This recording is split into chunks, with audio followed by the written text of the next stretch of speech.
கர்த்தருடைய நாமத்திற்கு மகிமை உண்டாகட்டும். இந்த வழியிலும் கூட தேவனை தேடி தேவனுக்காக வாழ விரும்புகிற அநேகருடைய வாழ்க்கையிலே பிரச்சனைகள், போராட்டங்கள், வியாகுலங்கள், வேதனைகள், பலவீனங்கள் இவையெல்லாம் நம்முடைய வாழ்க்கையில் கடந்து வந்து அநேக மனசோர்வுகளை கொடுப்பதாக நாம் பார்க்க முடிகிறது. ஆண்டுடைய வார்த்தை விளங்கிக் கொள்ள முடியாதபடிக்கு அநேக விதமான எதிர்நிலையான காரியங்கள் நடந்து வருவதனாலே நாம் சோர்ந்து விடுகிற காரியத்துக்குள் கடந்து போய்விடுகிறோம். ஆனால் வேதம் நம்மை தெளிவுபடுத்த, வேதம் நம்மை உற்சாகப்படுத்த தேவன் நம் வாழ்க்கையில் வெளிப்பட விரும்புகிறார். இந்த வேளையிலும் கூட மீகாவின் புத்தகம் 7ஆம் அதிகாரம் 15ஆம் வசனம், நீ எகிப்து தேசத்துக்கு புறப்பட்ட நாளில் நடந்தது போலவே உன்னை அதிசயங்களை காணப்பண்ணுவேன். உன்னை உன் வாழ்க்கையிலே அதிசயங்களை காணப்பண்ணுவேன்.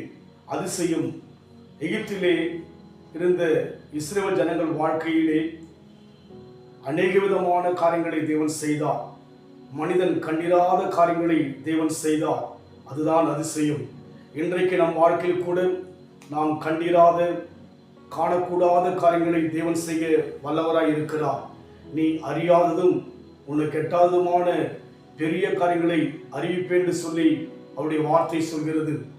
அதனால் சோர்ந்திருக்கிற நமக்கு ஆறுதலான பலம் நிறைந்த வார்த்தையாக இந்த வார்த்தை சொல்லப்படுகிறது. உன்னை அதிசயங்களை காணப்படுவேன். அநேகர் வாழ்க்கையில் கண்டிராத மேன்மைகளை, அநேகர் வாழ்க்கையில் கண்டிராத அற்புதங்களை தேவன் அன்றைக்கு இஸ்ரவேல் மக்கள் வாழ்க்கையில் செய்தது போல இன்றைக்கும் தேவன் செய்ய வல்லவராய் இருக்கிறார். சோர்ந்து களைத்து விரக்தியோடு இருக்கிற நம்மை பார்த்து, உங்களை பார்த்து, என்னை பார்த்து ஆண்டவர் சொல்கிறார், உன்னை அதிசயங்களை காணப்படுவேன் என்று சொல்லி.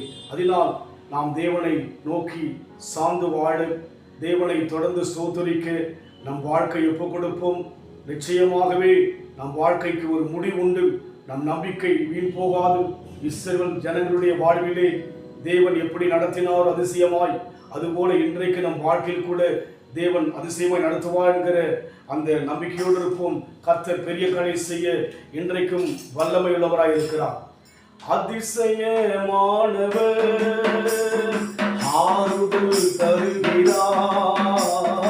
அதிசயமானவர் ஆறுதல் தருகிறார். சர்வ வல்லவர், சர்வ வல்லவர் சமாதானம் தருகிறார். உனக்கு சமாதானம் தருகிறார். ஒன்று சேர்ந்து நாம் துதிப்போம், சாத்தானை வீதிப்போம், தேசத்தை சுதந்தரிப்போம். நம் இயேசு நல்லவர், ஒருபோதும் கைவிடார், ஒரு நாள் விலகிடார். உன்னை அதிசயங்களை காணப்படுவேன் என்ற உடைய வார்த்தைக்காக நன்றி செலுத்துகிறோம் அப்பா. நாங்கள் கலக்கத்தோடு குழப்பத்தோடு இருக்கும் போதெல்லாம் உடைய வார்த்தையினால் எங்களை தேற்றி ஆற்றி எங்களை நிலைநிறுத்துகிற உடைய கிருபைக்காக நன்றி செலுத்துகிறோம். உண்மையாய் எங்கள் வாழ்க்கையிலே அதிசயங்களை காண்போம் என்று விசுவாசிக்கின்றோம். தொடர்ந்து நாமத்தை எங்கள் வாழ்க்கையில் மையப்படுத்த உதவி செய்யும், ஆசீர்வதியும். இயேசுவின் நாமத்தில் பிதாவே, ஆமென். கர்த்தர் ஆசீர்வதிப்பாராக.